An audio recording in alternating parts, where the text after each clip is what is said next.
Bonjour à tous et bienvenue dans cette nouvelle vidéo. Aujourd'hui je vais vous parler de 3 romans qui sont sortis pour cette rentrée littéraire 2018. Et oui, ça a commencé mi-août en fait pour les 2 dernières semaines d'août. Donc là on va avoir des romans qui sont sortis le 16 août et un qui est sorti le 22 août. Du coup le premier roman dont je vais vous parler c'est L'insaisissable logique de ma vie de Benjamin Alire Sáenz aux éditions Pocket Jeunesse. Et puis je vous parlerai de Toute la vérité sur Ella Black de Emily Barr aux éditions Casterman. Et puis je terminerai par l'auteur que j'attends le plus à chaque rentrée littéraire, c'est-à-dire que je vous parlerai du roman Les prénoms épicènes d'Amélie Nothomb aux éditions Albert Michel. Du coup on va commencer par L'insaisissable logique de ma vie de Benjamin Alire Sáenz aux éditions Pocket Jeunesse.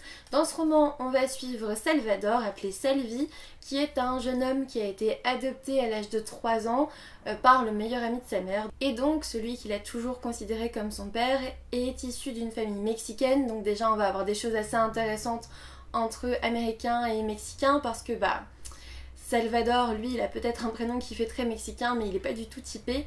Et puis surtout, son père est homosexuel et c'est de là que tout va partir au final cette histoire. En effet, à la rentrée des classes, un élève insulte son père par rapport à son homosexualité et Salvador, qui a toujours été un enfant très gentil, très calme, va sortir les poings. Cette histoire, c'est aussi l'histoire de Samantha qui est la meilleure amie de Salvador. Samantha, elle a une histoire de vie pas facile avec une mère très compliquée à gérer. Et oui, vous m'avez bien compris, sa mère est pas du tout là pour la gérer, elle est très compliquée.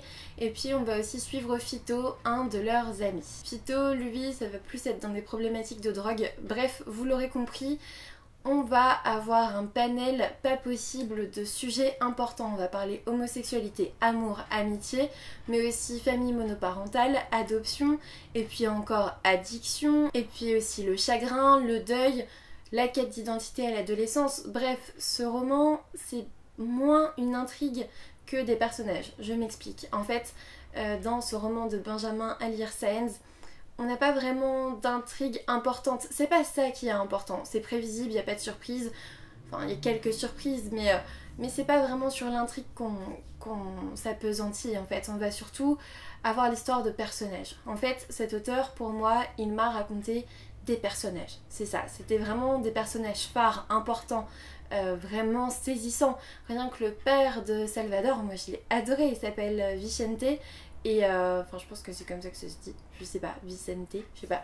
Et en fait, c'est un papa, mais tellement génial, c'est une image paternelle tellement forte et tellement importante pour les adolescents que j'ai adoré ce personnage. Je pense que c'est mon personnage préféré parce que moi j'ai plus vraiment l'âge de ces adolescents, donc peut-être que je m'identifie plus à leur papa. Maintenant c'est un petit peu déprimant cette histoire, mais en tout cas voilà, je pense que ces adolescents, ça peut être vous, ça peut être moi il y a quelques années.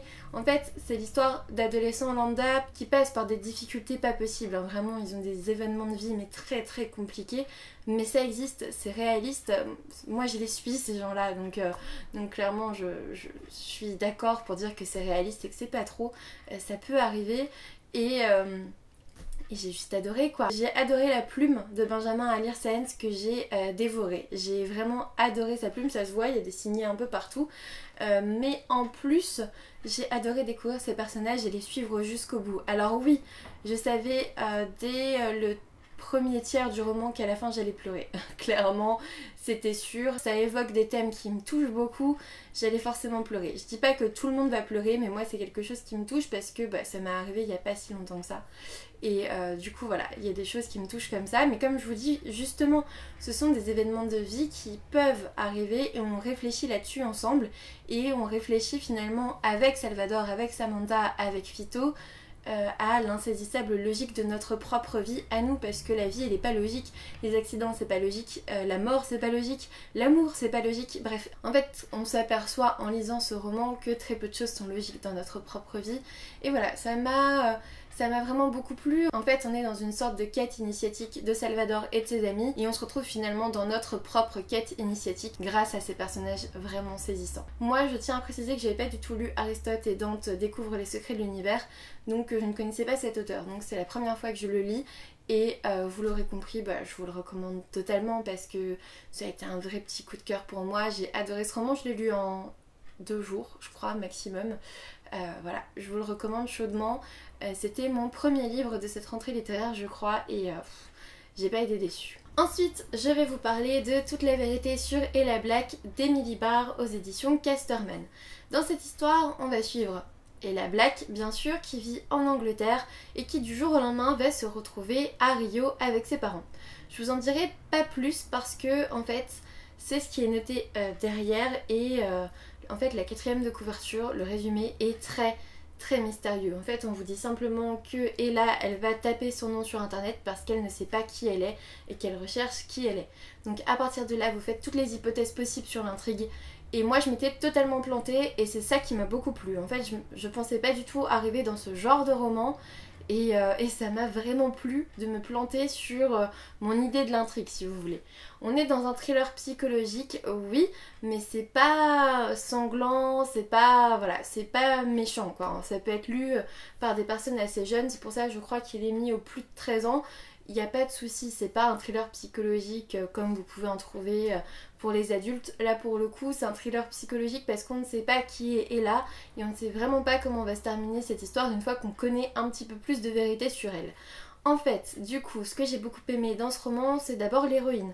En fait, j'ai beaucoup aimé la façon qu'avait Ella de prendre les choses à bras le corps. La jeune fille a 17 ans et quand elle apprend des choses terribles sur sa propre vie, sur sa propre identité, etc., comme j'ai dit, je ne vous spoilerai pas, elle va se retrousser les manches et elle va se débrouiller toute seule. Elle est courageuse, elle est forte et c'est vraiment le genre d'héroïne qui me plaît beaucoup.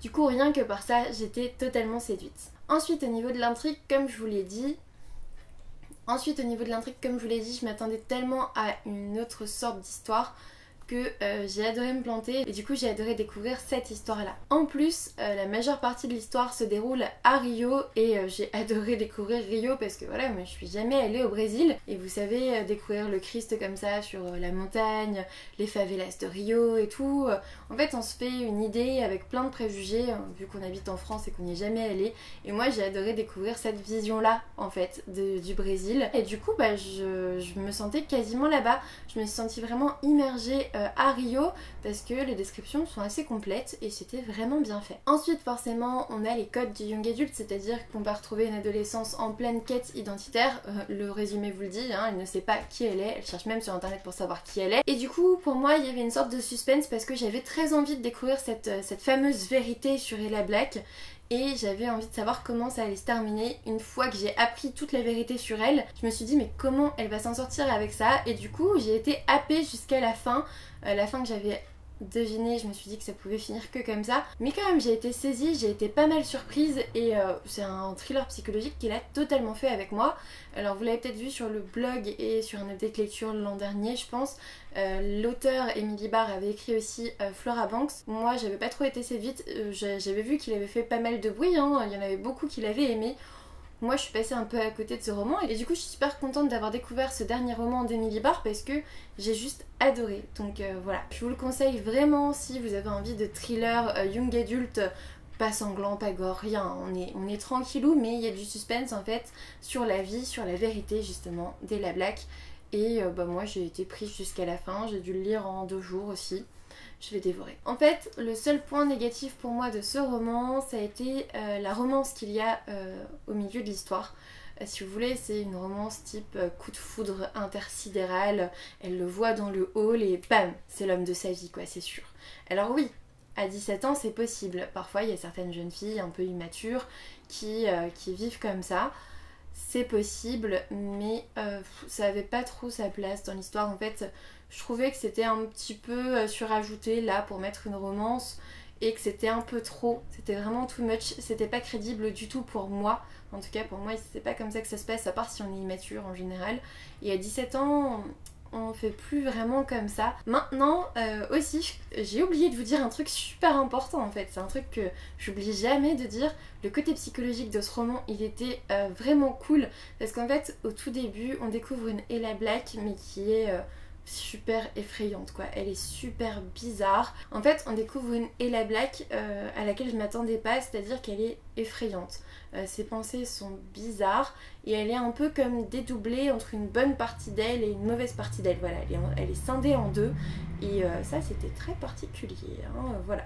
Donc j'ai beaucoup aimé en fait commencer par ça parce que du coup ça a vraiment attisé ma curiosité et j'ai été happée du coup par la suite quoi. Donc voilà, je vous le conseille vraiment si jamais tout ce que je vous ai dit là ça vous a donné envie de le lire, découvrez-le, je pense que vous ne serez pas déçus. Et ensuite on va parler du dernier roman d'Amélie Nothomb, Les prénoms épicènes aux éditions Albin Michel. Rassurez-vous, je ne vous spoilerai pas l'histoire. Tout ce que je vous dirai c'est que la personne qui aime est toujours la plus forte. Oui, c'est ce qui est noté en 4e de couverture et je ne me suis pas trompée, c'est bien. Voilà, en gros... Si vous voulez, tout ce que je vais vous dire, c'est que c'est une sorte de contrepartie à son roman de l'an dernier qui était Frappe-toi le cœur, que j'avais aussi énormément aimé. Dans Frappe-toi le cœur, on parlait surtout d'une relation mère-fille très particulière, et là on va parler d'une relation père-fille, là aussi très particulière. Dans ce roman, on va aborder plein de thèmes très importants comme d'habitude, mais surtout ce que je peux vous dire d'abord, c'est que je l'ai adoré en fait. Ça a été un nouveau petit coup de cœur pour un Amélie Nothomb.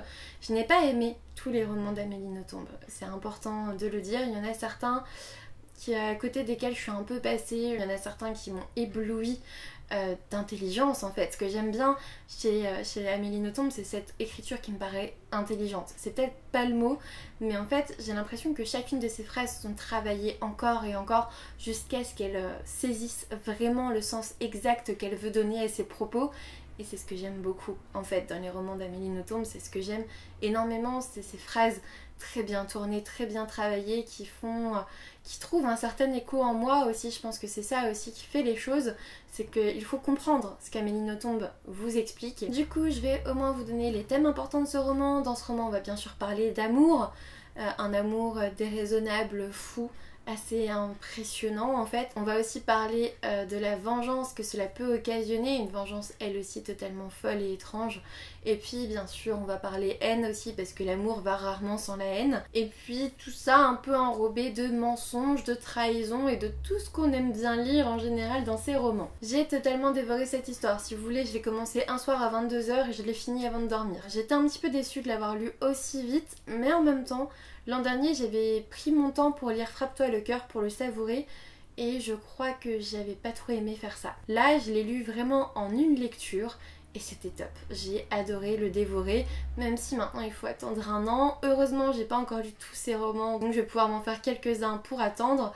Mais voilà, si vous êtes un inconditionnel d'Amélie Nothomb, vous ne serez pas déçus. C'est une nouvelle pépite pour moi. Je ne les ai pas tous lus, mais pour le coup, je sais qu'il y en a que j'ai aimé, il y en a que j'ai moins aimé. J'ai jamais détesté un de ces livres, hein, mais il y en a que j'ai quand même moins aimé. Là, celui-ci, il est dans ceux que j'ai le plus aimé. Donc clairement, si vous êtes un fan, je pense pas que vous serez déçus.